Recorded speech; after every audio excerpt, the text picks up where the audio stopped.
Hello, mga kametal, dahil wala kaming pasok ngayon, gala-gala muna paminsan-minsan, wag puro trabaho mga kametal no, kasi mga kametal, panay trabaho wala din namang pera, kaya minsan, gala-gala din.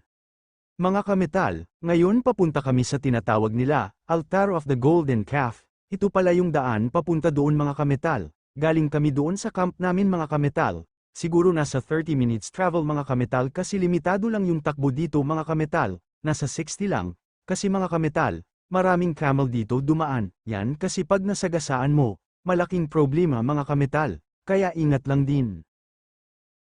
Andito na kami mga kametal, diniritso ko na lang mga kametal kasi, medyo mahaba kasi mga kametal, ito na yung Altar of the Golden Calf, mga kametal, at mas worthy kami ngayon, kasi bukas yung gate mga kametal, ikutin natin mga kametal.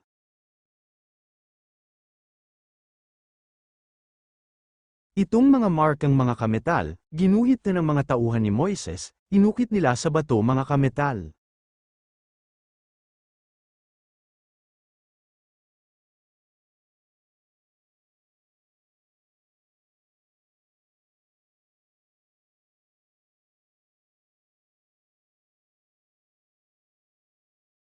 Ikot pa tayo mga kametal, ito pa, ang daming nakaukit mga kametal.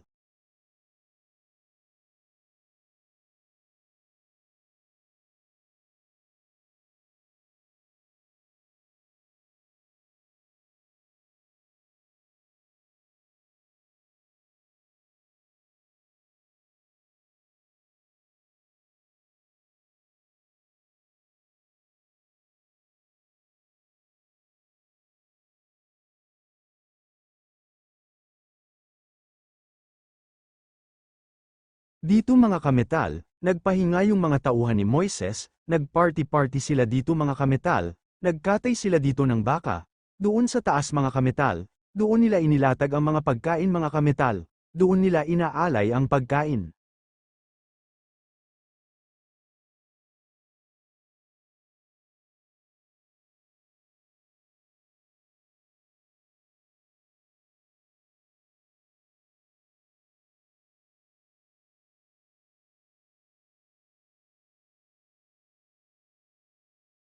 Ito mga kametal mga bato lang na kapatong-patong, pero mga kametal historical na lugar mga kametal, hindi ko inaakala na makapunta ako dito mga kametal. Nagpapasalamat ako mga kametal sa mga kaibigan ko, kasi niyaya nila ako pumunta dito, kaya blessed din ito sa akin mga kametal.